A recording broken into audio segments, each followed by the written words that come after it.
I'm trying to find a microphone, but it's not working, at least not for me. My name is Milica Pešić. I am Executive Director of Media Diversity Institute, which is very, very happy to host you and see you tonight. So I just want to welcome you. I hope you'll have a great time. Thank you for it. You've heard me already, I don't need to repeat. So we will have 90 minutes discussion in which we expect you to participate too.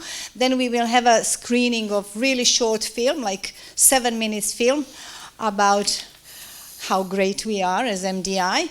And then we'll have a little reception that we can mingle, chat, have a glass of wine, and talk. So enjoy the evening. Thank you very much, everyone, for coming. My name is Razia Iqbal. I work for the BBC, and there is an illustrious panel sitting here up on the platform to discuss what we're going to be talking about tonight. How does the media on its various platforms and in different countries cope with and present the way that the world looks at now? That is the very, very wide umbrella under which we're going to be talking about tonight. The migrant, I would argue, could be regarded as the everyman figure of the 20th and the 21st century. Our ability and our desire to move and relocate to a country that's unfamiliar to us has created massive changes in what our cities look like and what our societies feel like. Is the media responsible or culpable for the way in which we perceive diversity in all its guises? And I start by talking about the migrant because immigration and the figure of the migrant is the hot topic of the moment, not just in the United Kingdom, but in many, many countries in the world. So we're going to be talking about not just immigration and migrants, but we're going to be talking about diversity as it manifests itself in terms of our attitudes towards women and the inclusivity of minorities generally. I'm going to start by, I won't introduce all of them at once. Each of the people on the panel are going to be talking for about 5 to 6 minutes. After they've all spoken, if anyone in the audience, well, I'll then start asking some questions. If anyone in the audience feels that they really, really want to respond to something they've already heard, do feel free to put your hand up. It's not a completely packed room, as you can see. I'd like this to be a conversation as much as possible. So don't feel shy or feel that your confidence is only going to come to the fore right at the end when we may only have 10, 15 minutes left to turn the microphones to the floor. But I would also urge you not to stand up and make long statements. Do ask questions which will allow everyone to participate and have a conversation. So let me call first Richard Sambrook to my direct right, who is Professor of Journalism at Cardiff City, which is this country's oldest journalism school, and the one that I went to in the mid-1980s. He was also at the BBC for a very long time, both as head of news and head of global news. Richard. Razia, thank you very much, and good evening. Very good to see you all. I suspect, we'll find out as the evening progresses, that we're going to largely hear one side of the argument here this evening, because I suspect most of us pretty much have a similar view about the kind of toxic nature of some media coverage of the immigration debate particularly, but all of the related issues around that. I may be wrong, but we'll see. And I'm certainly not going to be a proxy for the other side of the argument, and it's certainly true that there is a real case to answer. I've basically got sort of 3.5 points that I want to make, and I think the first thing is that when we look at the kind of malign influence of the media on the whole of public debate and public perceptions of immigration in particular in the UK, it's not new. You can go back over many decades and find the same problem. Certainly through large parts of the 20th century, and obviously related to different waves of immigration and so on. But more recently, just 10 years ago, under the Labour government, with their asylum bill and so on, we went through a similar period of kind of national neurosis about asylum seekers and immigration. At that point, we went through a similar period of very distorting media coverage over it, all of which has been very well documented.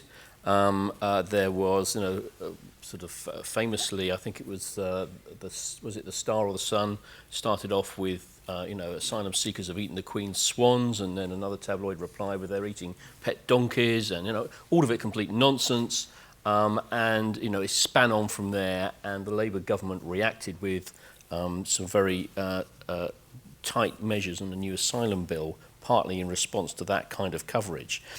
It's certainly true that immigration, as we've seen, I said it is an issue that's gone back in waves over many, many decades, but it is a topic on which public opinion is vulnerable to being affected by media coverage, and there are various academic studies and other kinds of studies which have definitely demonstrated that. It is a soft area for the media to try to influence public opinion to a large degree. So one of the questions that comes to, I'm sure, many of us in the room is, why? Why is it treated this way? And why do the media and the newspapers in particular try and go for this rather sensationalist and often toxic kinds of coverage around issues of immigration? And I suppose the easy set of answers from a media point of view are, firstly, the tabloids are seeking circulation and impact in a very competitive market, and they think they're pandering to public opinion and to a soft area where they can have an impact, and alarmist headlines are going to sell newspapers and so on as well. We'll have our own view around that. I think there's something around something I don't quite understand. I'm sure other people here will help explain it to me. In a reaction to globalisation is a sense of nationalism. And we see that in all sorts of places. And it's certainly why in this country at the minute we have the kind of increasing campaign for Scottish independence and for devolved government.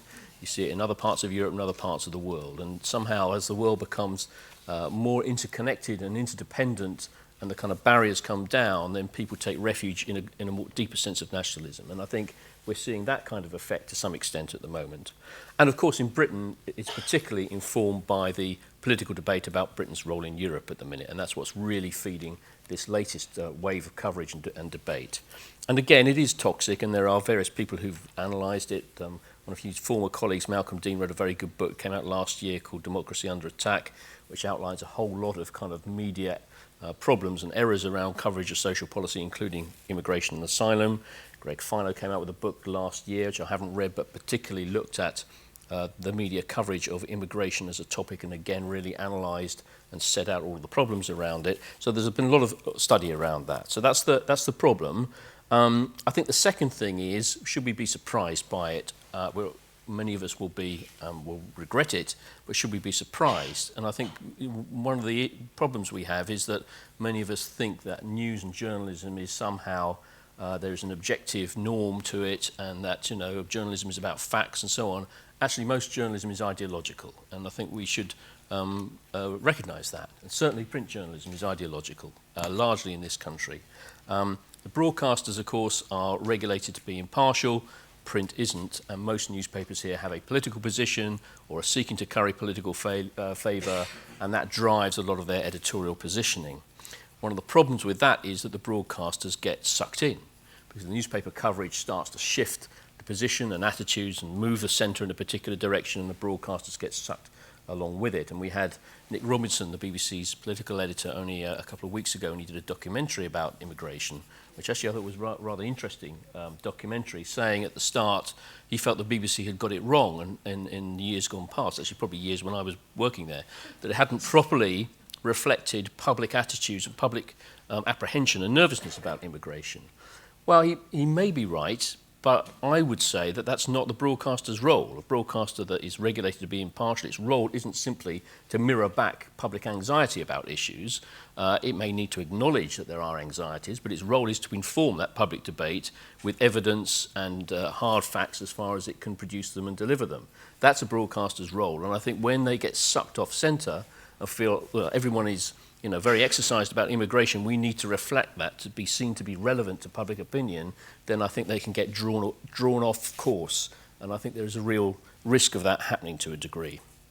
So first point is, it's not new, it happens. Second point is, a lot of news is basically ideologically driven, so we shouldn't be surprised. And then, of course, you get to the questions of, so what can be done about it? You have 15 years of this organisation and this group trying to raise the debate and raise these issues. And in the end, I think the problem is that the solutions, if there are solutions, are long-term, and that's frustrating, but I think that's the case. So definitely we need to see greater diversity within media organisations, It's probably better than it used to be, almost certainly better than it used to be at one stage, but it needs to get better still. It's not hopeless. I think we are seeing more diversity.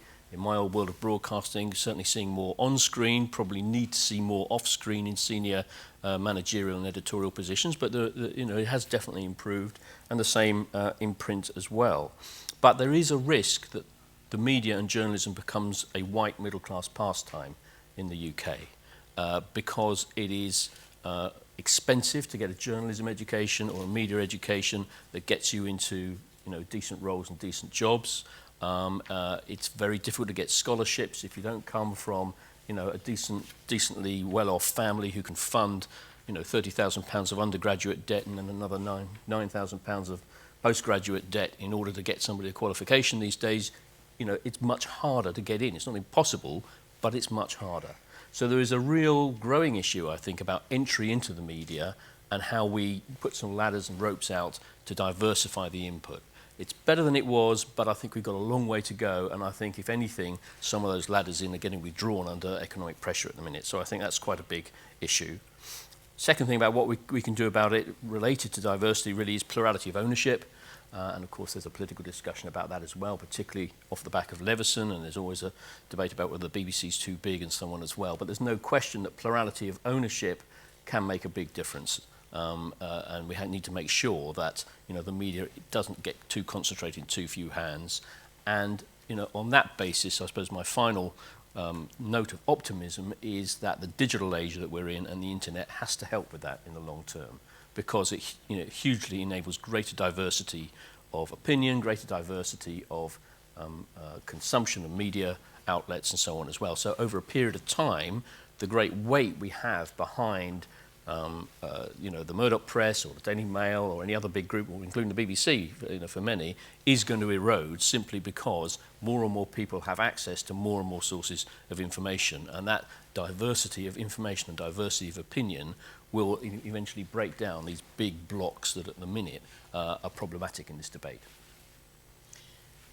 Huge amount in what you've just said. Thank you very much, Richard. Hugh, let's call on you now. Hugh Muir is a writer and a columnist for The Guardian newspaper. Hugh, what are you going to talk to us about? I want to talk a little about my perception, having been around various organisations, as you say now The Guardian, but many others before. I've worked in right-wing newspapers, tabloids, broadsheets, radio, television. And there are a few points that I'd make on the back of that. I said I've been around a bit. If I have a talent, it's that I know how to jump before I'm pushed. So probably too late, probably too early in the morning for you, Razia, but if you'd listened to the Today programme a couple of days ago, you'd have heard Simon Albury. Simon Albury was on. He used to, I think, be a Chief Executive of the Royal Television Society, and he was talking about why so many black British actors go to America. And Justin Webb was doing the interview, and he said to him, "So Simon, how would you explain why this happens?" And he said, "Well, I'll tell you how I'll explain it, because I've just walked through your newsroom here at the BBC, and the only person of colour I've seen this morning is the Asian guy who picked me up at the door and took me and brought me into the studio. And 14 years ago, the BBC, along with all the other broadcasters, said that we have a problem with diversity and we're going to do something about it. And not much has happened in 14 years, has it?" Of course, as silent as the Today programme can get, the silence descended. But I don't want to poke my finger in the eye of the BBC, because that could have been any of our organisations. We're all in that sort of situation. Now, why? I think three things. One, Richard is right in that this is not new. Journalism has always been an insular profession. There's always been informal recruitment. There's always been recruitment of people on the basis of that phenomenon that people, the plues, the people like us, you recruit someone who reminds you of you, because you think you do a good job, and you think if you recruit them, then they'll do a good job, just as you do. So there's always been an insular element to it. Add to that the changes that, again, Richard touched on, in which we switched from being, certainly in print, a trade to being a profession. We very much professionalised journalism, and not just in terms of doing it well and trying to do it accurately, but in terms of the routes of entry for people, in terms of the people who can come into the profession. It's a much more middle-class profession. When I didn't go to university, so I started on tabloid newspapers in the 80s, and there were people there who also hadn't gone to university, who frankly hadn't got very good education, but there were routes of entry into newsrooms for them. On a newspaper, you could be a copy boy, or you could be a copy taker, taking down the words from the reporters, and that could be your entree into a newsroom. Well, that's all gone. And so now you need the training, the very expensive training that Richard talked about. You probably need a degree as well. And so we've limited the variety of people that come into our newsrooms just by doing that. So you add the insularity we had to begin with, and then you restrict the routes of entry, and you start getting to the situation that we're in now. Add to that then economics. Economics have been brutal to all media organisations. They're shedding people, and who goes first? It's usually the people who are least experienced, and they will often be the minorities. So then you've got cause and effect, you've got insularity, you've got a professionalism that means that there are fewer people who come from the working class, if you like, or people who haven't been to university. And of course, within that group of people, you'll have a lot of minorities, because that's just the way the demographic of the country is. And then you add to that the economics, and what have you got? You've got a perfect storm. And what's the effect of that?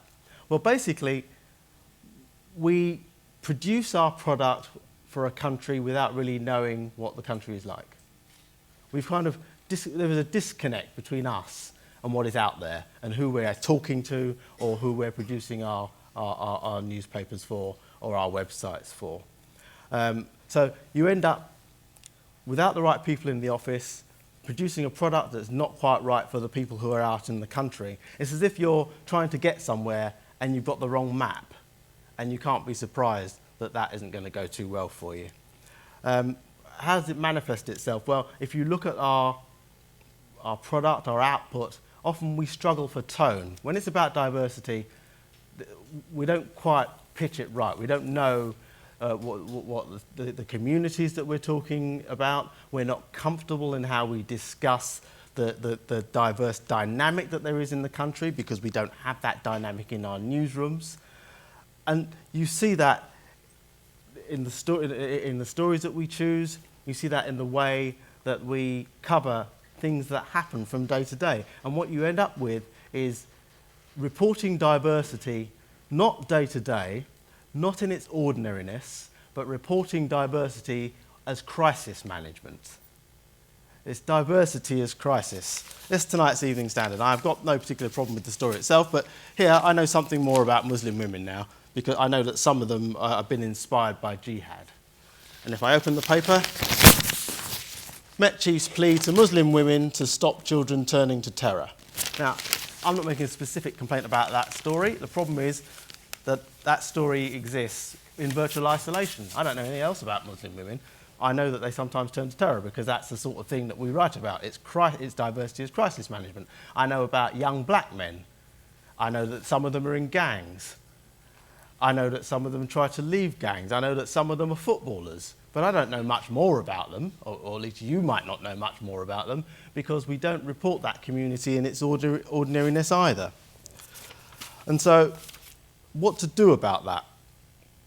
Well, we have to think about recruitment. We have to think about who we recruit and how we recruit them. And we desperately have to find mechanisms that mean that we're not just cherry picking from a limited pool in terms of class, and we're not just employing people who look like us. And we have to get a handle on who's in the country. Because we are commercial, most of us are commercial organisations. And we are in the position of trying to sell our products to a market, the composition of which we know not. This is madness. And it doesn't have to be that way, because there are organisations, strange organisations really, the police have a good idea of who is where, because they have to, because it comes through to them in terms of the work that they might do in the community and the people the arrests they make. If there is a cluster of migrants that go to one area, the police pick that up pretty quickly. And the other good exemplar actually is Tesco. They know exactly where everyone is because they want to sell their goods to them. And so if a community moves to a certain area, before long you'll see the local Tesco will be selling things and targeting them. So if they can work out who is where and target their product at them, then why can't we? We have to do a lot better, and 14 years is too long. Hugh, thank you very much. Next up is Maria Lipman, who is the editor of Pro et Contra, a policy journal published by the Carnegie Moscow Center, and in the last year she has been publishing a blog in the New Yorker magazine. Maria. Thank you very much. And first of all, thank you, Media Diversity Institute, for inviting me, and thank you all for coming. I'm not even sure whether it's more difficult or easier to be telling about a country that is foreign to you. The first two speakers were talking about Britain. I'm speaking about a country that's A, foreign, B, a very difficult one. I'll have to talk about the cultural and political environment, not just about media.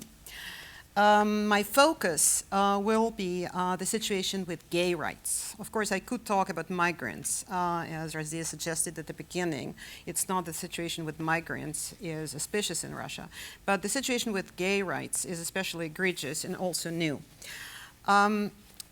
When we talk about diversity and just how media are insufficiently inclusive in the West, at least there are expectations that there should be more inclusivity and there should be more diversity, because in your part of the world you had a social upheaval of late 60s and 70s, and multiculturalism was introduced. Tolerance was a very important concept. In the Soviet Union, we did not have that. What's more, in the Soviet Union, the state was the only source of social change, not the people, it was the state. And it is pointless to talk about the Soviet media from this perspective, because in the Soviet Union we had communist censorship across the board. So not a single word uttered or broadcast could appear without prior censorship by communist censors. Then, by late 80s, we had Gorbachev, Perestroika, and there was the euphoria of freedom that lasted through at least the beginning of the 90s. When the state stopped to be intrusive, and that was a very important shift in the Soviet Union. The state stopped intruding on people's private lives and in private affairs. This gave rise to all kinds of self-expression by different categories, gays included. People enjoyed the new freedom, and if we're talking about the gay community, they started venues, they started publications, they had their own clubs. It was, of course, limited to big cities, mostly Moscow and St. Petersburg. When the infamous sodomy law was removed from the books, it was as late as 1993, all through the Soviet period we had that. It was not a result of a social struggle or a social movement. It was actually done very quietly by the government, this time post-communist government, and mostly not because of the pressure from gays themselves or from those who cared about their rights. It was done by the post-Soviet government of Russia because Russia yearned to join European structures. And with that law, with the sodomy law, which made gay sex among men a criminal offense, there was no question that Russia would be accepted. People at large, outside those big cities, outside urban communities of Moscow and St. Petersburg, basically, I think, had no idea that the law had even been canceled. And the results of public opinion polls showed in those years that, in fact, the attitude towards gays was not tolerant at all.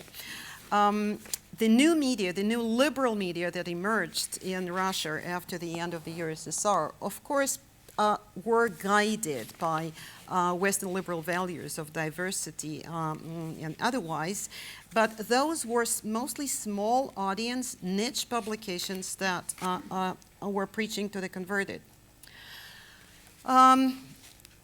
And now I'm taking you closer to today, to actually last year, 2012, when Vladimir Putin, Russian president for 8 years from 2000 to 2008, then stepped down for 4 years from 2008 through 2012, and then came back again in 2012. And this signaled a new shift toward conservatism in Russia. It's not that we had a liberal government under Putin earlier, but the new shift is really powerful, and the situation in Russia now is really different from the way it was through the post-communist period. By this I mean that the government began to interfere in private affairs again. And Putin and his loyalists, people in the establishment, once again are talking about issues such as sex, faith, school curriculum, art, and culture. Putin presides, I'm talking about very recent developments, presides over a discussion of school history book and what it should say and how it should portray the history of Russia, communist, post-communist, pre-communist. It was his idea that new books should be written. He presides over this commission. He voices his authoritative opinion about that. As part of the new conservative shift, Putin referred to tolerance in his recent speech as neutered and barren. His new stature is that of a defender of Russian traditional values.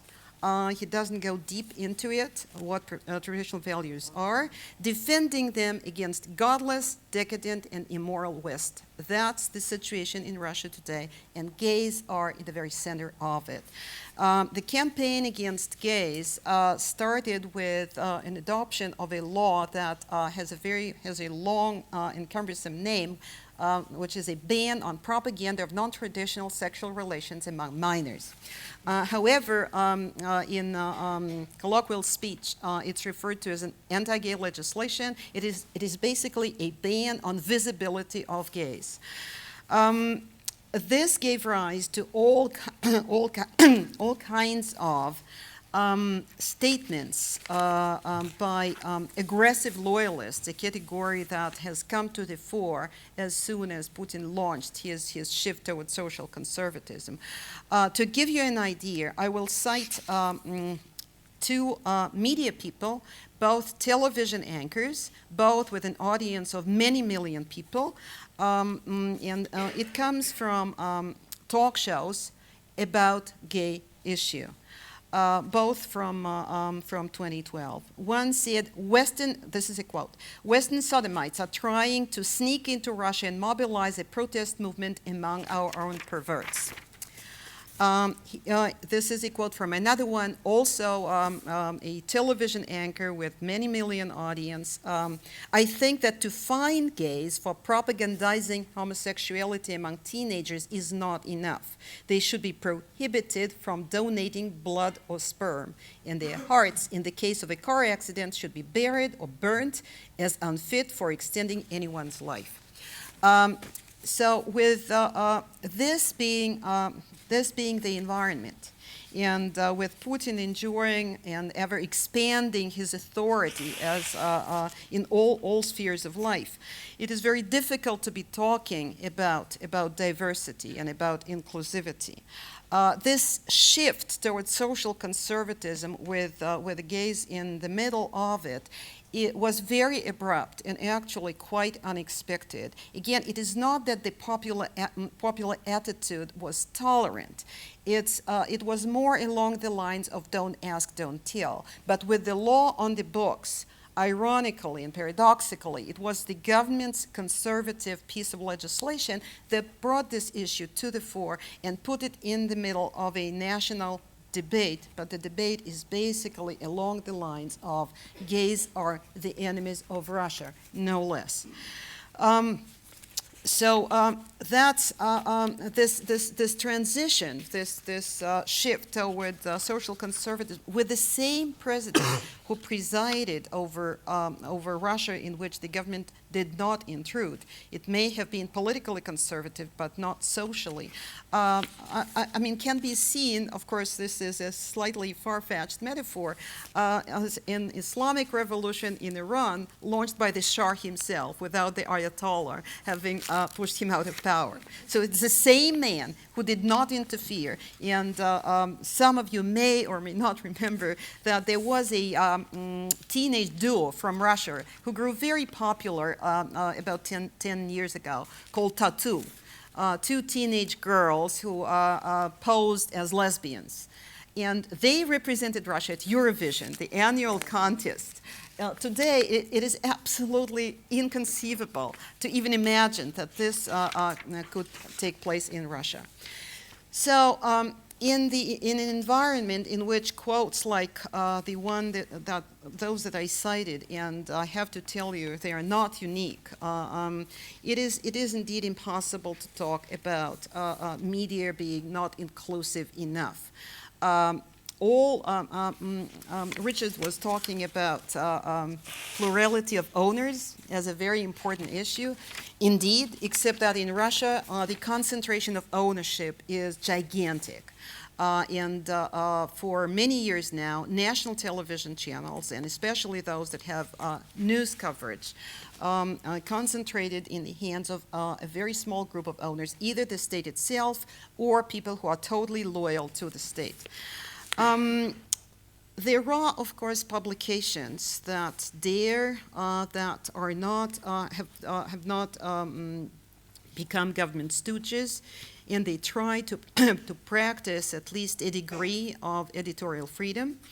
For instance, that same year, 2012, two youth magazines, Moscow youth magazines, produced special issues on the life of gays. And both issues, I think, were excellent and had asked all the questions that you can imagine and were totally on a par with their Western counterparts if a good, high-quality publication wanted to do a special issue on gay life and gay rights. They had, among other things, interviews with people who took the risk to come out and to tell the magazines what it was like for them to be gays in Russia. Several of them have lost their jobs since. Thank you. Bettina Peters is the Director of Development at the Thomson Foundation here in the UK, and she's been working for international media development for more than 2 decades in various different guises. Bettina. Thank you, Razia. I was going to try and focus on just the Milica's work, the MDI's work on diversity spans, as we've seen, so many different issues. Racism, discrimination against gays, religious intolerance, and so on. And I was going to look at 2 areas from a bit more international / non-UK perspective. One is hate speech, because that's been in discussions and in the news in recent, last year, and continues to be at an international level. What do we do about it? Can we do something about it? And the second one, because in the lot of focus, unfortunately, with reporting in a sensationalist way on migrants and many other groups. Another group which is very often lumped with the minorities, but is in fact a majority in the world, which is women and how they are portrayed in the media. And that is, we've been talking about that, well, certainly for as long as I've been doing this kind of stuff. And just like with all the other issues, there's still a lot to do. On the hate speech issue, Razia touched on it, and Richard touched on it, especially in Europe, what you see because of the rise of right-wing political parties and extremist discussion, there is more and more debate of what actually then constitutes hate speech and how does that affect the national, the international discourse. At the same time, you have in other parts of the world a rise of religious extremism, extremist messages in around conflicts of different shapes and sizes. So there has been a push in the international debate about what to do about this and how to address this. And in a world where we're all interlinked with the internet and Twitter and global television, etc., what is published in one country in one way to a certain audience does go around or can go around and provoke extremist reactions or reactions in other parts of the world. The infamous Innocence of Muslims film, which of course was particularly designed to do that, and the reactions to that are an example. The Mohammed cartoons are still cited as an example, and there are many others. So because of all of that, there's been several groups who said, well, we need to address this question of hate speech and speech to incite hate at an international level rather than at a national level. So we're looking towards the United Nations and their International Covenant on Civil and Political Rights, which does state, and I quote, any advocacy of national, racial, or religious hatred, doesn't say a word about sexual orientation or gender, interestingly enough, that constitutes incitement to discrimination, hostility, or violence shall be prosecuted by law. So that's the UN's line on this. But then, of course, as usual with these things, that's pretty broad. What's discrimination? What's hostility? Incitement to hostility and discrimination or violence, how do you define that? And what has happened, of course, is that at national level, where these laws are supposed to be enacted, countries have found different ways of answering these questions. In some countries, for instance, in this country here, it is incitement to discrimination constitute hate speech, and there have been prosecutions against people who have said that it's incitement to discrimination. Other countries like the US or Denmark or Finland say it has to be really, the test is incitement to violence as opposed to discrimination. I was thinking when you were quoting your TV anchors, where that falls, what these people were saying about gays. And of course, it's not a clear incitement to violence in the sense of nobody said go out and beat them, but it's getting close. And this is exactly the problem.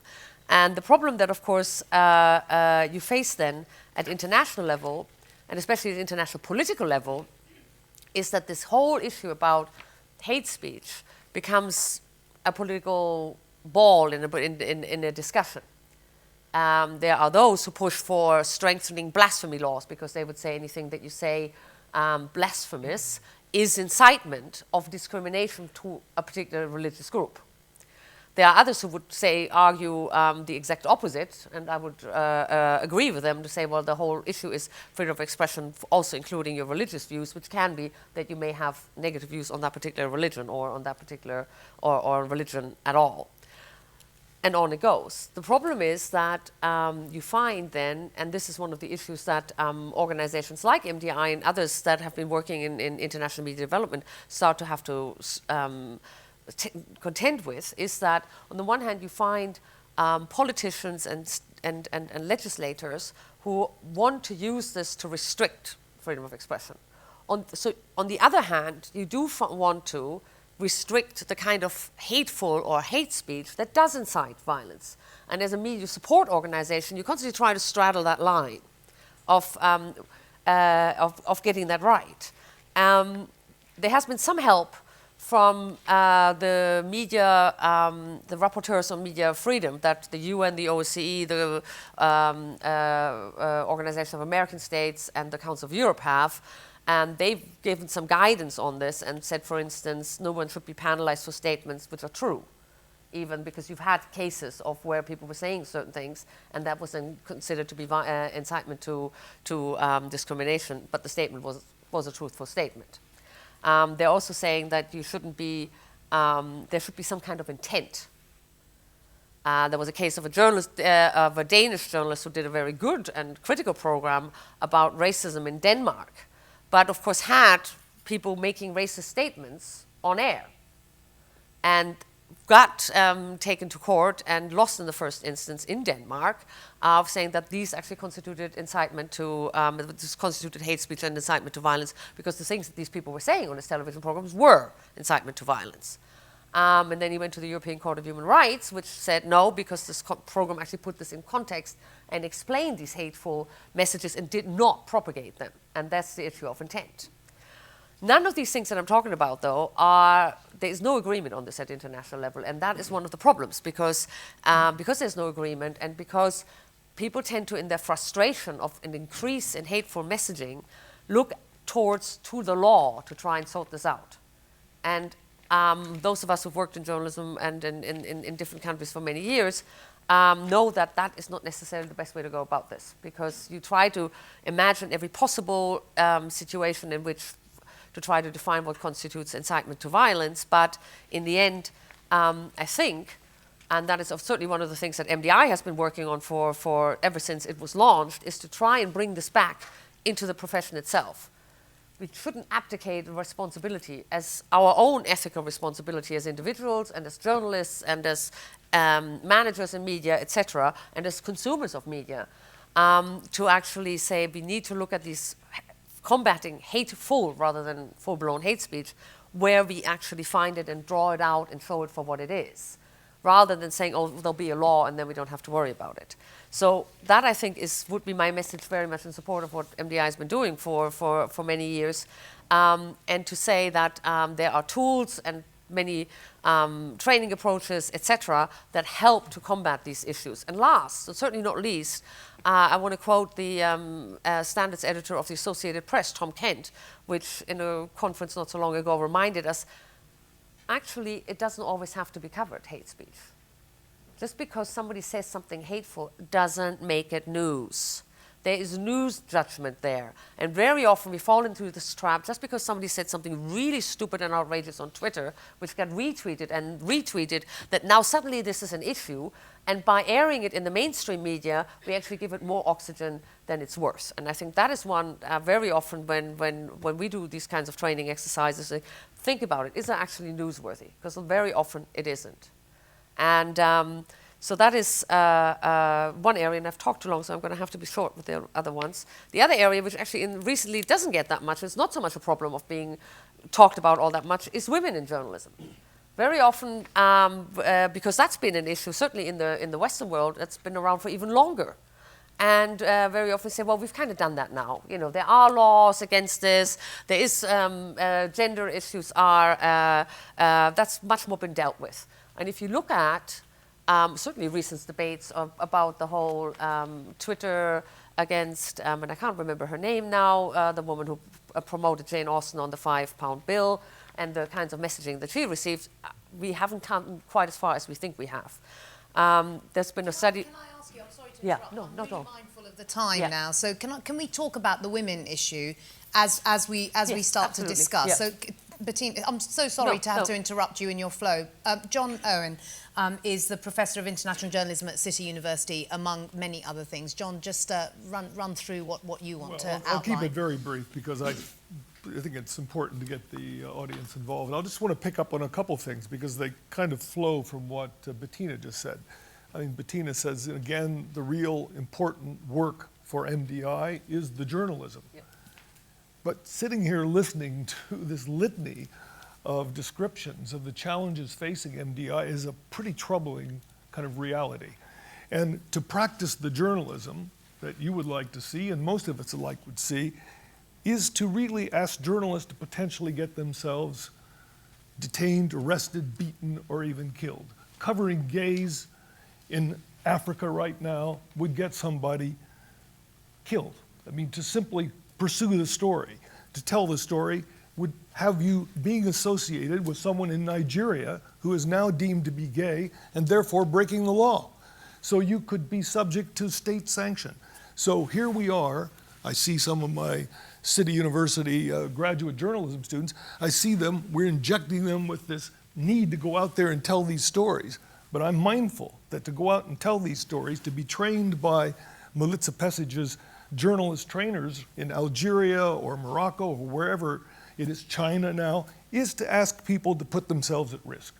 So this is a really big ask, and it's something the community has to think about how you support this witnessing. And in fact, maybe more important than media laws and regulations is a rule of law. Until we get a rule of law in these countries, journalism really doesn't have a chance. The other quick thing to pick up on is, yes, from Richard, is yes, we celebrate digital freedom, but also part of the job of MDI is to track down all of the lying, the racist hate kind of blogging and posting that is making it more and more difficult for journalism to stop and tell stories in a truthful way. I remember Gary Young's column several years ago, which talked about the consequences in trying to deal with people who post things and trying to get into a kind of dignified exchange with people who don't want to have a rational discussion.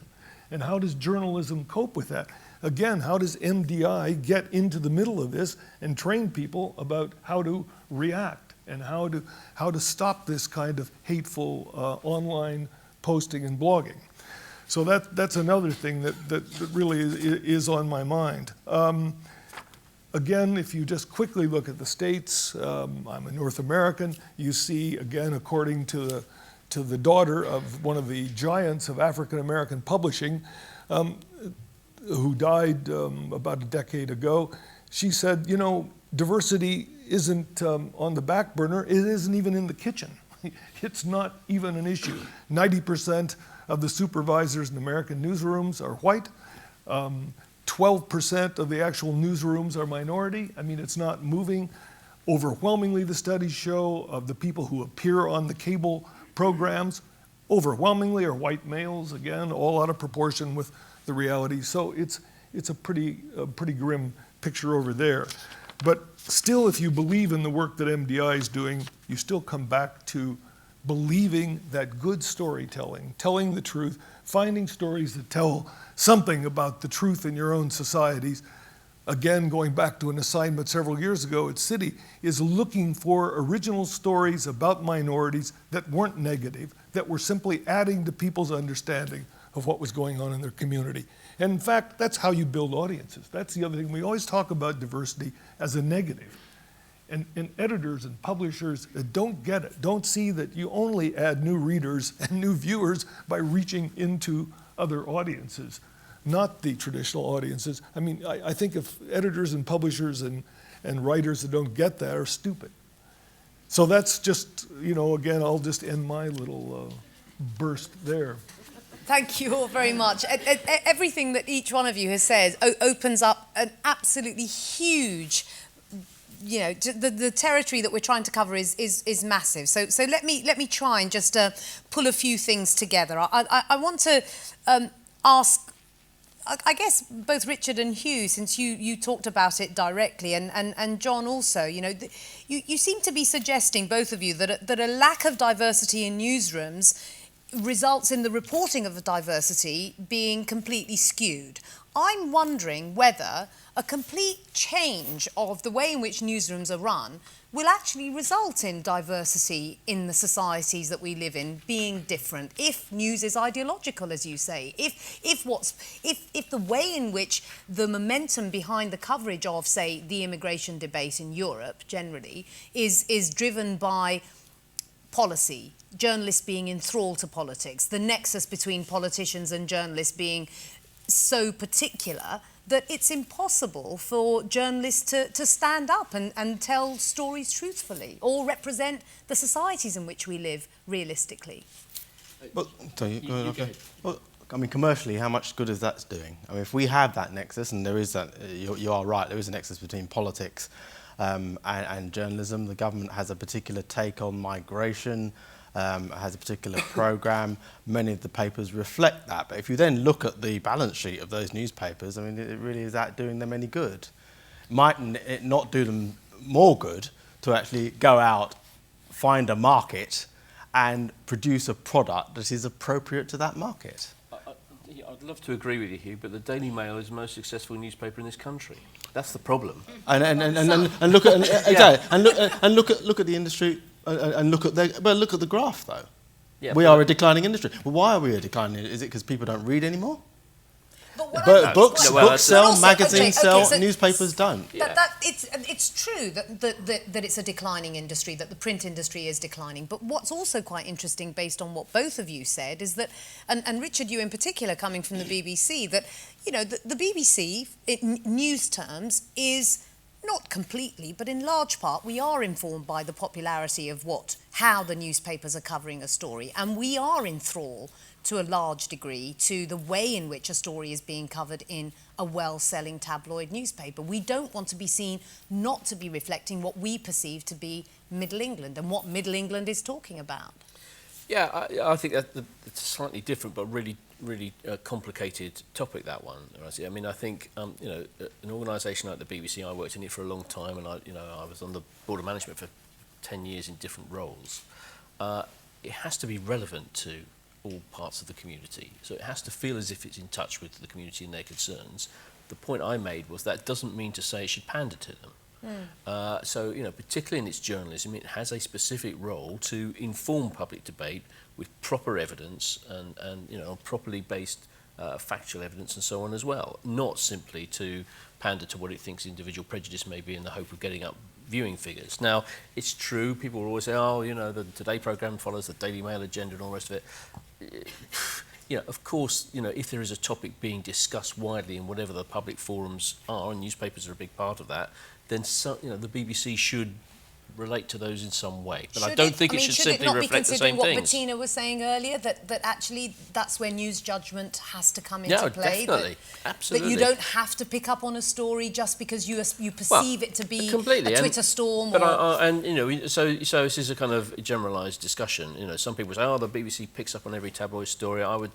When I was there, I would say picked up on very few, and we can have the discussion and evidence and all the rest of it. But the BBC's role is definitely different. Yeah, but the only reason why I bring it up is that if we're seeing a decline in the newspaper industry, then the BBC's role, or broadcasting's role, becomes a really big thing. You only have to look at the debate that's arisen out of Channel 4's Benefit Street programme. Bettina. One of the things that just to follow on what Hugh said, and I think that is true, and I think that's maybe also something that MDI could look into, which is this, on the print side, it's a declining industry. It's always been a conservative industry. Look at how it dealt with the internet badly. And I don't know, because I haven't done the market research, but I think there's something in what you say, and others have said it, that they're not aggressively going out to get new audiences, whether they are with a migrant or a different background or female background for that matter. And the Daily Mail's website is hugely successful. Yeah, that's true. With But, women you have examples of that in the States, for instance. The Los Angeles Times, this is now 15, 20 years ago, aggressively went for the Hispanic community, and that did help them. It was a business decision. It had nothing to do with diversity. So I think that may be worth looking at. Can we make the argument? Can there be a study or whatever to look at what are there niche markets which are there, because you have new little publications or internet sites coming up every 5 minutes, catering to a lot of those groups, that actually the mainstream media could look at as a business strategy. But, I mean, I don't quite agree with you about, and I think we should be careful not to write newspapers off too quickly, because I don't think they're dying quite as fast as we often say they are. But yeah, exactly. So, but it's certainly true that any media organisation has to reflect the society that it's trying to broadcast to, and it's absolutely true that in this country, which is the one I know best, they don't. And your point about not enough progress in 14 years is absolutely right. When I went onto the board of the BBC, it was when Greg Dyke arrived, and one of his first things he said was, this organisation is hideously white, and it still is. And he spawned a column in The Guardian called Hideously Diverse Britain, which I write. But can I just say that... I just want to quickly chip in there with just a little fact, because I want to talk about facts in a minute, and where facts sit in the way in which we cover diversity. The boards of every single major news broadcasting organisation, BBC, ITV, Channel 4, B-Sky B, and even Ofcom, 62 people on those boards, only one person isn't white. And in a way, that is testament to the huge challenge of attempting to lead from the top. If you don't, Greg Dyke might have said the BBC's hideously white, not a huge amount changed, even though he said it. And I don't know quite how you shift it. I'm not going to. I won't bore you. I could talk you through all the things he tried to do and what didn't happen as a result, because of the way they did it. But it's not a question that he said it and went away and forgot about it. There were huge initiatives launched and they didn't work. Okay. It's because you have a control group, and if you want to change things, then that group that is dominant at the time is not going to just stand back and let you change it, because if one group gains, then another group might lose. Loses, yeah. Can I make a point? When I was at my job, when I was at the BBC, I wasn't there very long because they found me out too. But but I was the community affairs correspondent in the southeast, and at that time the BBC had a network of community affairs correspondents. I think they had one in every region, and they had a community affairs unit in London as well. I've never and really they scrapped understood all what of that them. means. I don't really know what a community. What does that Well, mean? look, because- What does it mean? A black people's correspondent, basically- an well, Asian person's basically- correspondent. I just don't get that. Well, if you chose to do it that way, you could do it that way. But basically, it was a feeling that we want to have someone who will be on the ground and be able to talk to communities and actually report the ordinariness of communities. I mean, as I said, we're back to crisis management. We report communities when there is a crisis. Wouldn't it be better, I think the thinking was, if we had some antennae, some way of just reporting what the various communities in our area, in our region, do from day to day. And I think that was quite valuable. Let's just have a comment from the floor, the woman in the front there. Just tell us who you are. I'm Sue Caro, former diversity manager at the BBC. Hello. And I was appointed when Greg Dyke started. Hello, Richard. We've had dealings in the past as well. And I can say that actually Greg did make a difference, but unfortunately, because of the way he left the BBC and the fact that the BBC is a very hierarchical place, and if the person at the top isn't shouting about it, then nobody else really bothers, the progress that was made has been eroded and has rapidly eroded over the last few years. And that is why Ed Vaizey is setting up, or has said he's going to set up a commission into the diversity of the media, particularly around black and ethnic minority people. But in terms of the news agenda of the BBC and all the other broadcasters, I worked for ITN for many years as well, and I think everybody follows the same news agenda, and I would just like to ask, if we don't follow the tabloids, if the BBC doesn't, and I know I'm asking you retrospectively, historically, why is Anjam Chowdhury always given airtime on the media? The most unrepresentative Muslim in this country, and yet any time there's an issue, out he's wheeled to spark his hatred, and then what happens? Mosques are set on fire, Muslim women are attacked. And do we have any Muslim women working in the BBC? I have a former friend who is Muslim, who worked as a journalist in the BBC in the national newsroom, and she was told to go and find the next suicide bomber. And then when she protested, she said she was told she couldn't be objective because she was a Muslim. You mustn't feel that you have to respond to that particular comment, Richard, at all. Yeah, sure. So, I mean, I think the real answer to that is it's lazy journalism is the first thing. It's just lazy. Yeah. And part of the problem in all sorts of ways has been the great expansion of media, not just the BBC, and all media with 24-hour channels and the web and all the rest of it. You know, so when I was a producer or a sub-editor, you know, I sort of had 3 or 4 things to do a day. Now they have, 25 things to do an hour. And so it's, that's the story, what's the name, fine, get them, done it, move on to the next one. And there isn't the time and the space to do, better journalism. So it's partly lazy, it's partly time pressure, and it's partly a very simple construct of, black and white, binary definition of news stories, and that's an increasing problem as well. It's definitely, true. absolutely. I want to talk about lazy journalism because quite often we don't allow facts to get into how we inform our coverage of diversity. Why do we focus on the problems that migrants are going to cause as opposed to the benefits that they might bring, for instance? Let's take another question from the floor. Hi, good afternoon. My name is Amanda Thomas-Ronson. I work for an organisation called CAGE, which is a human rights organisation with a lot of sort of roots, particularly in the Muslim community. They sort of speak on behalf of survivors from the war on terror, etc., etc. And I can probably relate to your question about Anjam Chowdhury. I think one of the problems that the media tend to have with regards to possibly the Muslim community is that there's a lot of distrust. For example, I for one, I'm the press officer of my organisation, and I do tend to work with the sort of community relations person of the BBC, of ITN, of Sky, whatever. They sort of co-opt someone who's got a Muslim sounding name or whatever to work with the community sometimes, and they think that that's enough, but it really isn't. There needs to be more understanding, and that has to work on both sides actually. Within the Muslim community, there is fear that once you put yourself out into Newsnight or in the media, you're going to be done over. I've witnessed on many occasions where you're told one thing, and then because you're seen as being a weak, part of a weak and marginalised community, you can just sort of run roughshod and have no sort of redress. My question actually was about market forces, and obviously now we're moving to a point where we're seeing paywalls go up. At the Times, at the Sun, the Murdoch Media, and other organisations, media organisations, they're losing a lot of money, so they're basically asking people to pay for content. How does that affect diversity? Because obviously not everyone can afford to pay for the Times on a weekly basis. Not everyone can afford to pay for the Sun.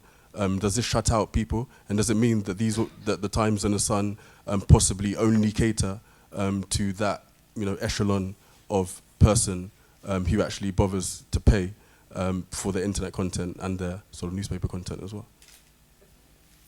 I mean, I think to some extent it goes back to what it was before we had the internet. You had to pay for the Sun and the Daily Mail and the publications then, and it would cut out people who could not afford that, but they tended to be cheap. I mean, certainly the tabloids were. So then you had a time in which information, even though it's professionally produced, was supposedly free. And clearly, as a business model, that did not work.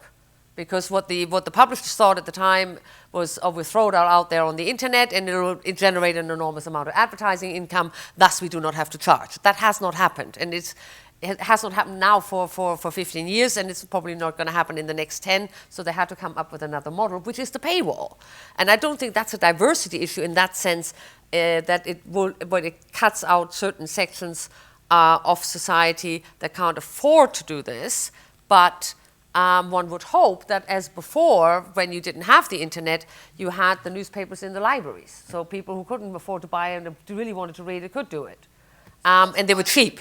And yeah, well, of course. I mean, this is and one would hope that the paywall is cheap enough for people to get that information. But I wouldn't necessarily say that just because we have a paywall now for a professionally produced product, that we have to pay for a professionally produced product, that means a lack of diversity. That's. I mean, if anything, you could argue that if you could easily argue, I think, that because of the internet, people have access to all sorts of things that that maybe take them to places that are interesting, make them as well informed. It doesn't have to be the traditional access that people had that made them feel that it then allowed them to become informed citizens. Being able to look at all sorts of websites and all sorts of links that people put up on Twitter can be a force for real good. And so the gentleman just there. Hello, I'm Aidan White from the Ethical Journalism Network. I wanted to just propose two questions, really, and with a focus on the work that MDI does. MDI, which has done such tremendous work over the last 15 years and finds itself sort of treading water and apparently not having moved very far at all, if the panel's to be believed, that we haven't made hardly any progress. But the circumstances that we're in illustrate that we need much more MDIs and much more work than that's from groups like MDI for two reasons. First of all, and no one on the panel has properly addressed this, there has been a profound decline in investment in the craft of journalism in the last 10 years. This means that there is very little investment in in good journalism, in professional journalism, in research, in investigative journalism, in the sort of coverage that everybody wants. How do you address that, and how do you deal with that? How do you change the mindset of management and people and owners to actually actually sort of take journalism seriously. Because until that happens, then the sort of problems of casual journalism, lazy journalism, and so on, that everyone's talked about, are not going to be resolved. And it seems to me that funding question is profound. Secondly, and just a very quick point, MDI is an international organisation, and the work that MDI does is it's been able to build solidarity in various countries with different traditions and different ways of operating around the need for a consistent approach to journalism and pluralism and so on. How do we get more funding for organisations like MDI at an international level to be able to sort of work and to do this sort of thing? What we're talking about in Britain is very important, but actually in Europe today, the sort of crisis about diversity and the rise of extremism, which is reflected in the way that media behave, is causing a massive problem, which is, we see one part of it in the attitude towards migration, but everywhere in Europe, this problem is deepening. So therefore, we need to find solutions to the question about more funding for good journalism and more funding for work that groups like MDI do. Let's look at that first. How do we get that money? Let's address both. We've got two people here who teach at journalism colleges. John. Well, I'd knock what you said on the head, Aidan, because we've got an explosion of interesting journalistic projects happening. Yes, they're not happening in traditional newsrooms, but Pierre Omidyar is putting $450 million into a project with Glenn Greenwald and other people. Richard was talking about BuzzFeed adding an international women's development correspondent in Africa.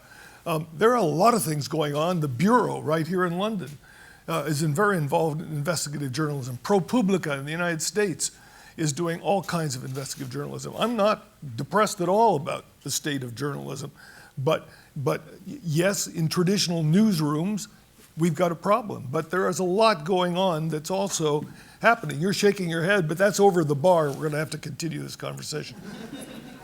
Is what's happening in traditional journalism partly also to do with the fear of individual journalists not being able to buck the trend of the way in which issues are covered, because there's a fear of losing your job or feeling like you're all going to be treated like a maverick? Or what do you think, Hugh?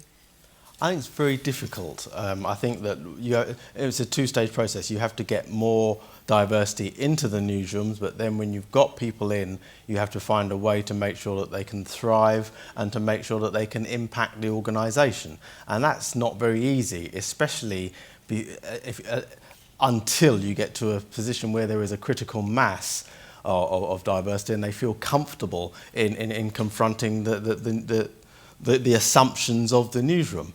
I mean, what I've been able to do a couple of times in my career is because I've been reasonably experienced, I've been able to say, well, look, the story is moving in this direction, but I can tell you it's nonsense, and we shouldn't be doing it like that, and we should be doing it like this. And what you then have to be able to do is you almost have to be to know so much about the way the newsroom already thinks, that having absorbed that, you can then try and change it. But if you go in and you try and change it without understanding what the culture is, then that won't work. And so even when you get people in, even when you have more numbers, you have to find a support mechanism, and you have to give them the capability to be able to argue their corner, to feel confident, and to be able to change the newsroom. But even then, it's very difficult. And of course, one of the answers to what you were saying, and to one of the other questions here as to whether or not things are getting worse, is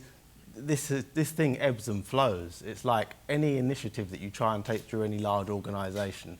Unless the whole organisation has buy-in, then there will be pushback, and so you will go two steps forward and one step back. And that's more or less what I think we've done over the past, say, 5-6 years. Bettina, and then the woman there in the front with the microphone. Very briefly on funding, because there were two funding questions. One is how more decline of investment in traditional journalism, in traditional newsrooms.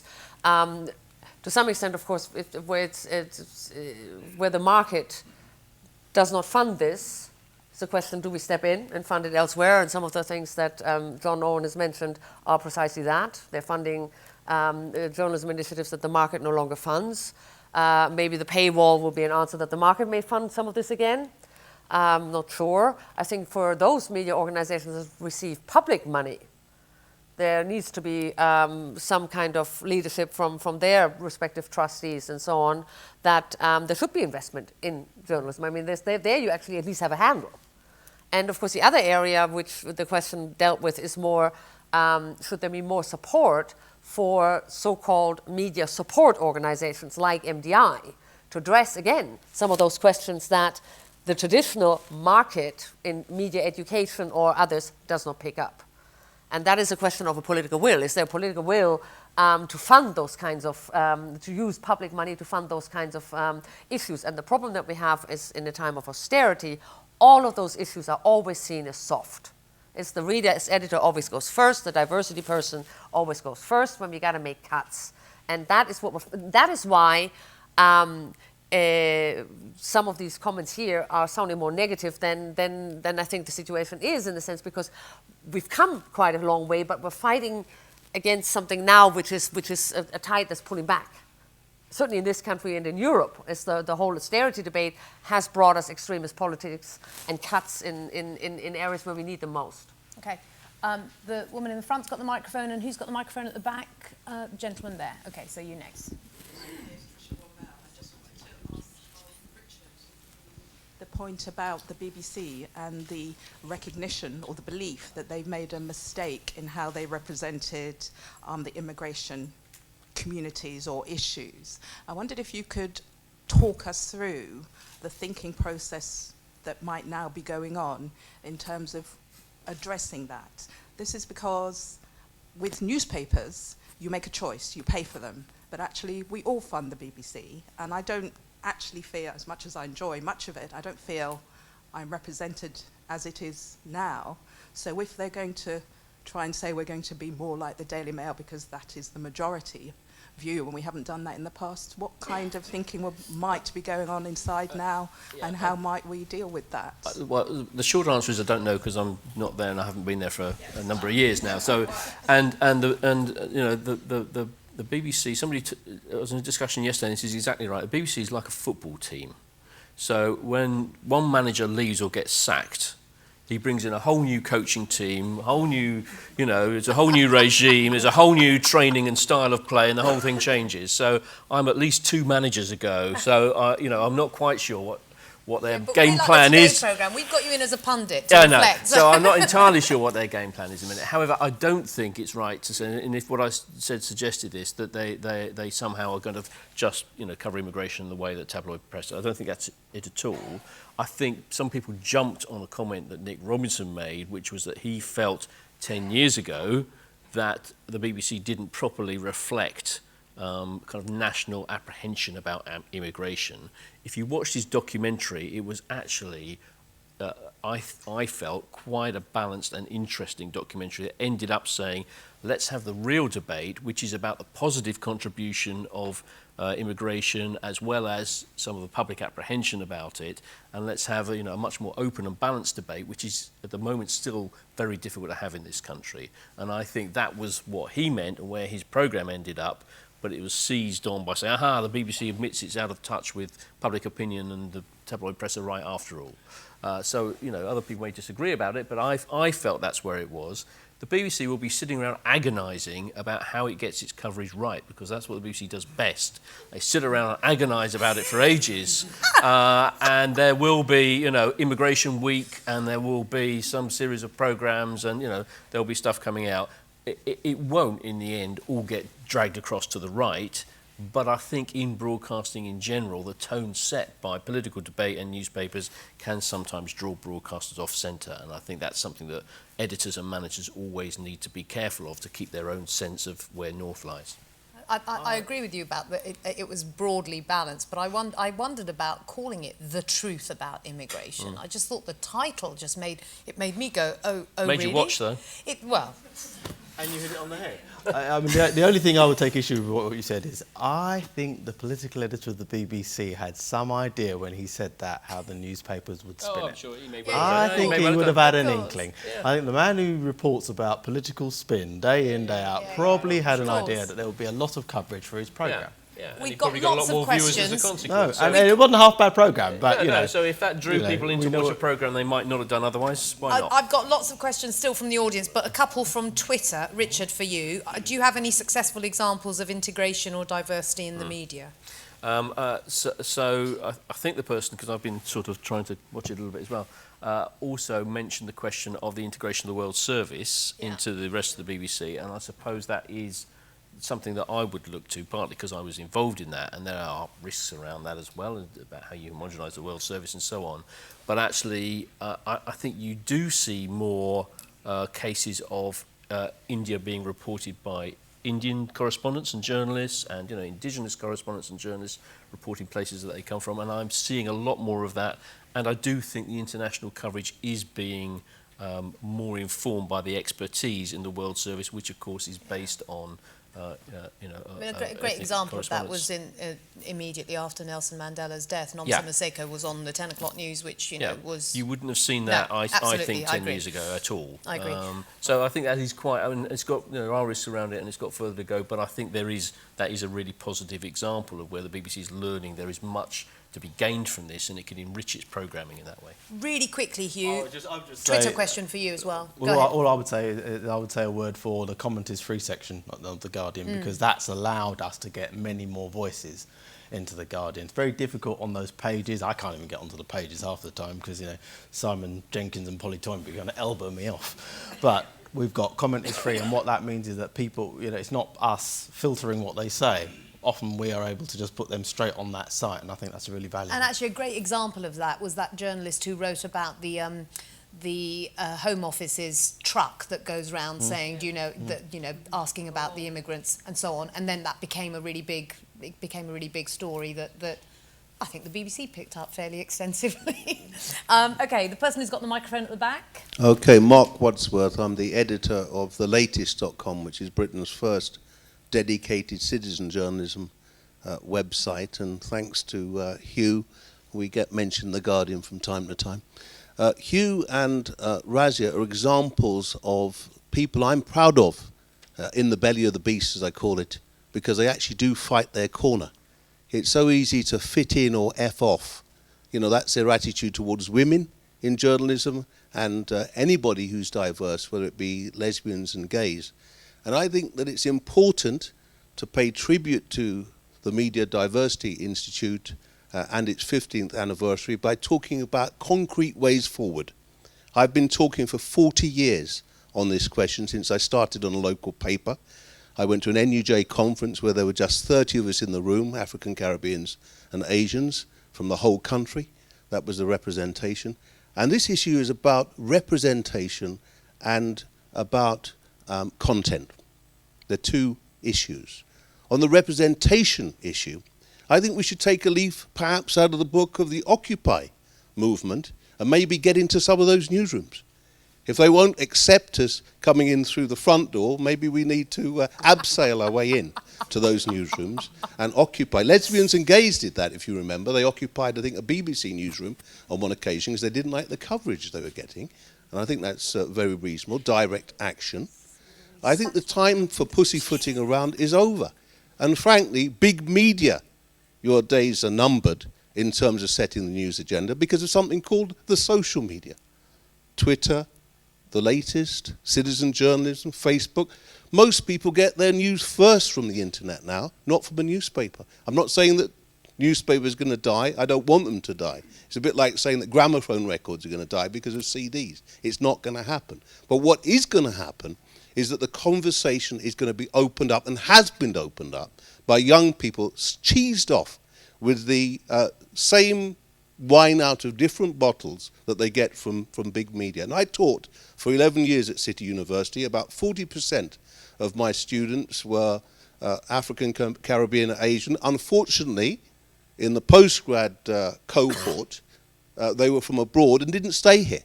And I think we would have benefited greatly if we would have had that sort of input into news media organisations. So I think we need to talk about concrete ways forward in the way that Aidan White and others have mentioned so far. How do we change what we've got? Thank you very much indeed, Mark. The woman there in the red, and then the gentleman directly behind, Rick. Okay. Me now? Yeah, go ahead. I'm Nicolette, and I'm one of the directors of. Is it on? You just put it close to your mouth. Okay, and I'm one of the directors of the Documentary Filmmakers Cooperative. And I just want to say something about participation and diversity, because although we've been talking about racism and about hate speech and about education and things, it's for me, I see it more as an overarching issue of poverty affecting a lot of people. So, and trying to be actually in a position from being poor, when one's really poor, to actually be able to make oneself heard, and not just have the upper, larger media companies coming out to speak to you, but being able to be able to speak for oneself. And with the Documentary Filmmakers Cooperative, we've been trying to do this. We are very diverse culturally. We all are extremely poor, and living on £70 a week and so on and so forth has made it a real effort.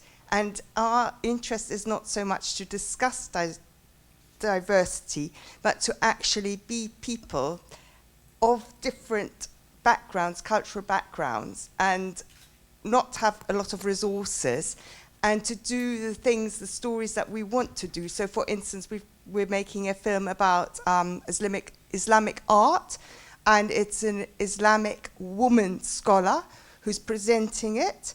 So we're not talking about there being a fight between different ethnic groups. We're presenting a woman who's really a wonderful, amazing presenter and really well informed on the subject, and we've got good filmmakers. We're also doing a film about an African sculptor and the stories around his sculpture, which happen to be about ownership, not only about slaves, but ownership of art, ownership of stolen art from Africa, and so on, and where he brings his artistic techniques from. And so there's various dimensions about race issues in it. But what I want to say is that we are struggling, and we have not, despite a huge amount of effort and time, we have not been able to secure any funding at all. And I'm sure there's other...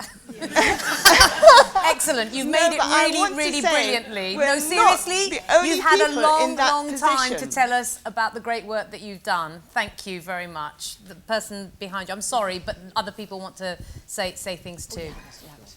Hi, my name's Ricken. I'm a producer at the BBC. I've been there for 5 years, and I've worked on domestic TV, domestic news, foreign news, and I currently produce a program that Razia presents. And I wanted to respond to two of the comments that were made earlier about Anjum Chowdhury and the representation of Muslims. I don't think a lot of people understand or realise actually how big, not the BBC, but just BBC News itself is, how autonomous something like Radio 5 Live could be, from Newsround to Newsnight to the World Service. And often it may look like conspiracy, but it's probably more a case of cock-up of a conspiracy. Responding to the Anjum Chowdhury thing, I'm someone who's booked him in the past, and I've invited him on air. The last time I remember him spending a lot of time on air was shortly after Woolwich, and that's because he was someone who was directly linked to Michael Adebolajo, who was one of the people who was involved, and he was someone who represented the viewpoint of the people who did the crime. So journalistically, there was a reason to invite him on. That's not to say that sometimes people don't get it wrong, and I'll give you another example.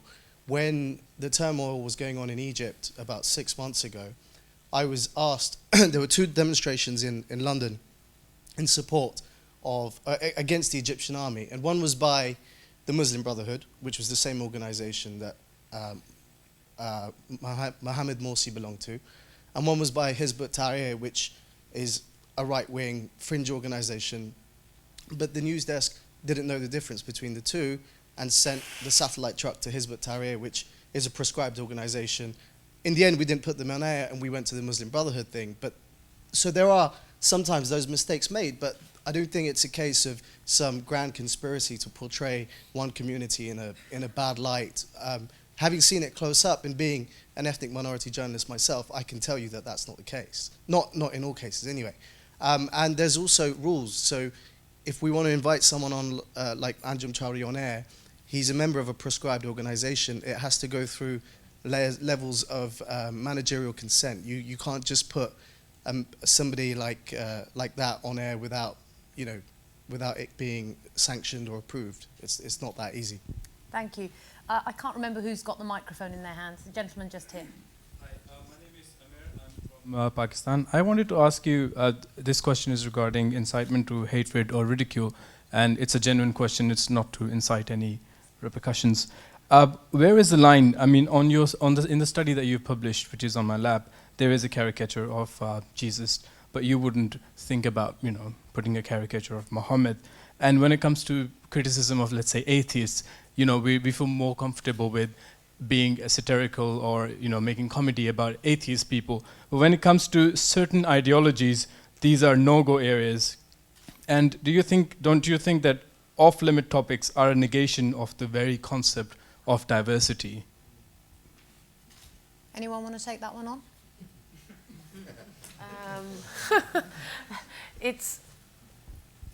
I think it's I'm not sure whether what type of no-go topics you mean. Yeah? And then the different no-go topics exist for media in different parts of the world. Sorry? Like printing caricatures for another prophet, yeah. not the one that you printed. Yep.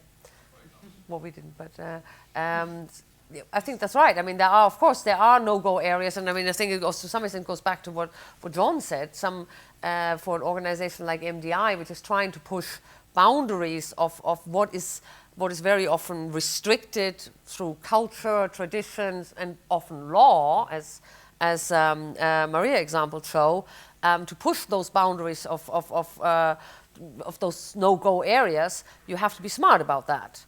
You wouldn't want to do this and create, put journalists in danger, and I don't think that's what the MDI does. Very often it's a question of getting tools to asking the right questions on those issues. And I think certainly in societies where there are less of those types of no-go areas, one should try to explore that. But I wouldn't say that to, for instance, a journalist in Russia to write the expose piece of why gays should be allowed to propagate their the way they live to teenagers, and then have the wrath of Putin fall on me. Or in Uganda, for instance, where it's the law just went through that made that increased the penalties on homosexuality in that country, and I think it's life imprisonment now. They took the death penalty off for being a homosexual, but it's life imprisonment, and it's horrible draconian sentences that are being proposed there, and it's really hard for. I mean, and journalists in that country are covering this, and this is a clear no-go area. It's been said as doesn't exist. It's not African, and we do not have gays, and we don't talk about it. What do you mean? In what context? What do you mean? Would you ever be able to print caricatures of another prophet? Because there is a group, because you think there would be a backlash, and there wouldn't be a backlash if you go against atheists or against Christians. But because there is a backlash, we give ourselves the power to self-censor what we're printing. Yeah. I mean, especially in this book. I just want to respond, because the problem is not caricaturing Christian or Jesus or Muhammad. We're recording. The problem is that in Islamic tradition, it's forbidden, and therefore it invokes certain kind of sentiment. If it's prohibited in atheist tradition not to do the caricature of atheist prophets, or Jesus for that matter, it will be a different ball game. So one should understand the cultural limitation of the groups one engaging with. So in Islamic tradition, it's a problem of the tradition. It's not the problem of the caricature itself, number one. Number two is the politics of the caricature is more important than the caricature itself. Like the image is not important, the politics of the image which is represented is important. And third, who is making that caricature is important as well. John, sorry. No, go ahead, Hugh. Just to say that I would want to be able to discuss an issue in a way that wasn't so provocative that we ended up talking about the provocation and not the issue. Other than that, I think that all issues should be open for discussion. John. I will say, not specifically to that issue, but one of the things I was going to say is perhaps MDI should, again, to try to get around some of these obstacles, support more and more, satirical efforts, cartoonists. I was thinking about how successful Jon Stewart and Colbert are in the United States, and some of the best journalism is through satire. But that's in a country with a First Amendment. And when Stewart went to Egypt to try to support Bassem Youssef, who at that point had eluded the Muslim Brotherhood and Morsi's attempts to put him off the air. What happens? As soon as General Sisi takes over, Bassem Youssef is forced off the air. So being a satirist is dangerous work as well. So again, MDI has to be careful about encouraging that approach as well. It's tough. I wonder if we can just, Maria, I want to just bring you in just before we wrap up, just to ask you a question that's just been put on Twitter about Putin in relation to Sochi and whether the run-up to Sochi and perhaps even immediately afterwards there may be a shift, or at least a shift on the surface. Because I'm given the floor, I will actually take advantage to say that you've been discussing your own country, and of course, this is what is of topmost concern for the citizens of the country. But the perspective can be different. And when you discuss issues such as diversity and the newsroom and whether there is enough funding for teaching the craft of journalism, etc., looking from Russia, just imagine there can be a country with no political competition. There can be a country where the parliament is a rubber stamp, where the parliament is not a check or a balance. There can be a country where basically everyone is at the government's discretion. And even a money-making media outlet can be stripped of advertising, just like this, if the government, and we have one very good News Weekly magazine that still pursues an independent editorial line, except that it is really struggling, begging people to subscribe and asking for donations, because by now they cannot have a single business company or business person to place his and her advertising in this publication. So this should be also borne in mind. Talking about Sochi, well, everything that I was talking about is before Sochi. And even though there have been expectations based, I think, on the Olympic Games in China, that there would be a softening and there would be a liberalization and there would be a desire to show the world that Russia, in fact, has not deserved such criticism on human rights, etc., I think the reality of everyday life in Russia and the laws that have been passed and the practices that the government has used have indicated that actually there is apparently a higher priority for the Russian government than the Russian image leading in the period leading to the Olympics. I would remind, it's not just the anti-gay legislation that inflicted huge wave of negative publicity on Russia. It was also the Pussy Riot trial, which probably is the most famous name in Russia after Putin himself. This too was also in the period leading to the Olympics. And infamous pieces of legislation emerge basically on a weekly basis these days. In a way, it's quite good. I'm really sorry we have run out of time, so I'm not going to take any more questions from the floor. But in a way, it's apt and very sobering to end with what Maria has just said, because it makes everything else that we've been talking about make us feel that the place we're at is slightly rosier. But it also, I would also like to just end by saying that if you haven't already done so, do go and have a look at MDI's website. Do like it on Twitter and Facebook and find ways of informing yourself about it if you don't know much about it now, because they do amazing and really important work in the context of everything that we've been talking about this evening. We'll carry on the conversation after we watch the film that we're about to watch. But before we do that, I'd like you just to join me in thanking everyone on the platform. Thank you very much indeed.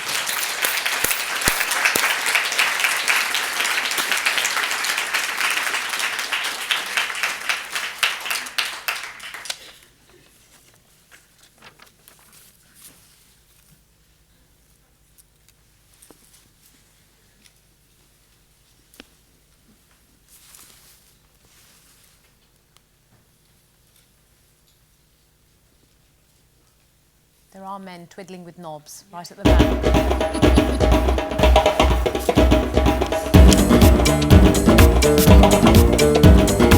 It's very important for us to share this anniversary with people who've been supporting us, who've been going through these 15 years of hard, but at the same time, fantastic journey we've been through.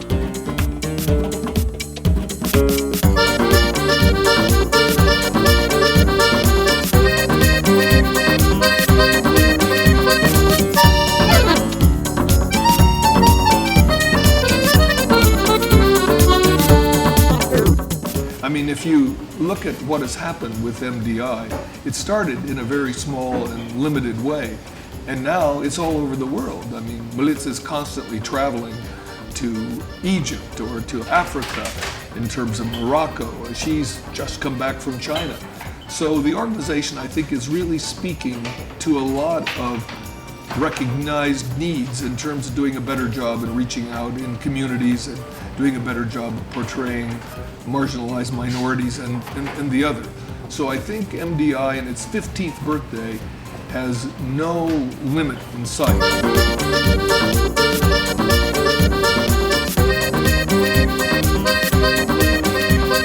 Diversity is beautiful. These guys must be insane. This was my first thoughts when talking to the MDI team on their first seminar in Tbilisi back 12 years ago. Honestly, when I first heard of MDI, I thought nothing. But later I have realized that minority issues are equally, if not more important, and dedicated lots of my time to learning the MDA strategies and teaching it to others. And then I met Melitza, this short-haired, lively Serbian woman, very vibrant, somewhat loud, and I thought to myself that, well, this is going to be fun. And I was right. When I heard first time about media diversity, I thought, well, this is exactly the place where media diversity should work, because South Caucasus is a region rich with hundreds of ethnic groups and language groups, especially Azerbaijan.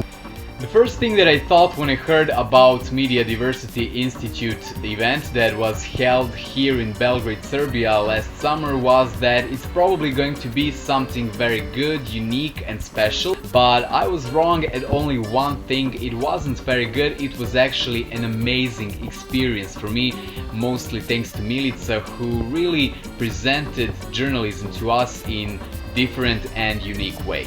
I think MDI's work is important because we really work at the front line with the media to make a difference, to make them change. I'm very lucky to work in an organisation where everybody is so committed to their work, they really believe in their work. It's not just a job to them.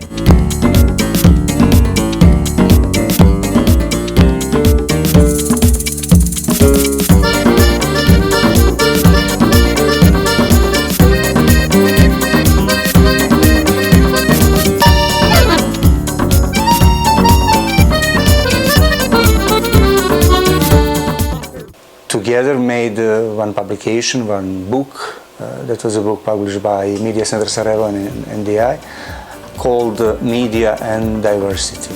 And a couple of years after that, one of the professors from Zagreb University called me and said that they took our book as a part of the faculty curriculum. I guess what MDI taught me the most is that objectivity is not about giving everyone the same portion all the time. It's about giving voice to the voiceless. They came to Thessaloniki and we trained together young migrants on basic journalism skills and on how to produce stories about their own experiences, their own views, their own analysis. Their stories were actually broadcasted by the municipal media with great success and won a distinction in the Euro-Mediterranean Dialogue Award of the Anna Lindh Foundation. I'm happy to repeat that Albania was the country actually where the first media diversity, reporting diversity handbook was produced and translated. After that came Hungary and the Russian versions. And Milica was the spirit of this project, and then the spirit behind the Media Diversity Institute. Вынесла для себя столько положительных моментов и столько нового узнала, очень много новой информации. Спасибо вам большое. I think that MDI was able to change lives of a lot of media professionals in my country, and I deeply hope that I will see this incredible organization soon back in Georgia. Happy birthday, MDI!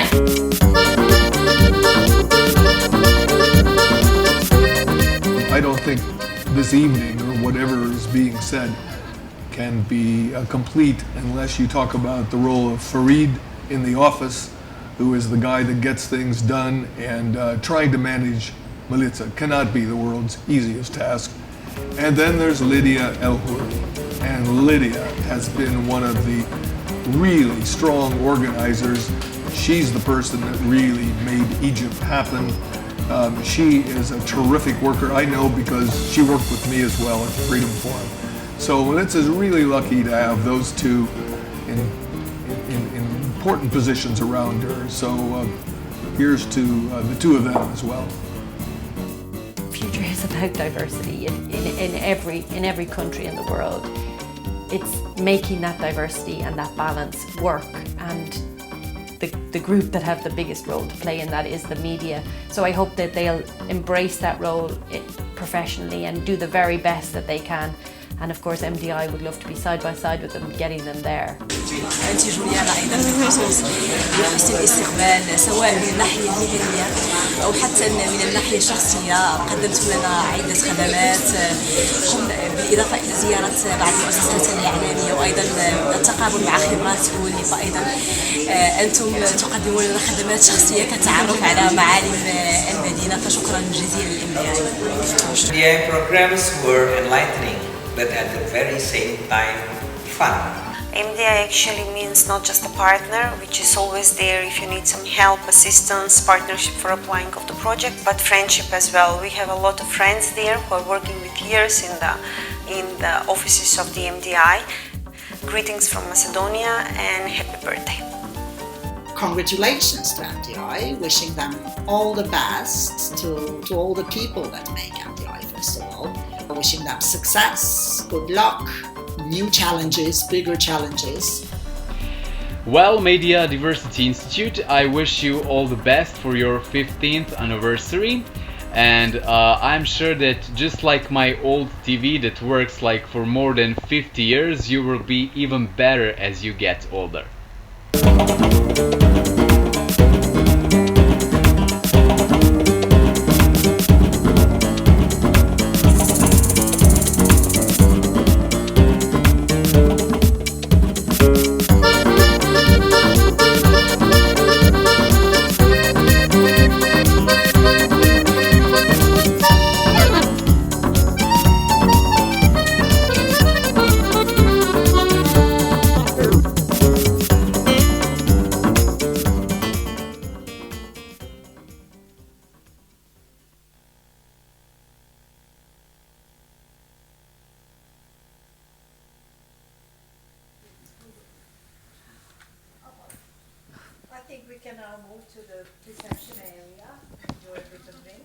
Chatting, and with more thanks to everyone.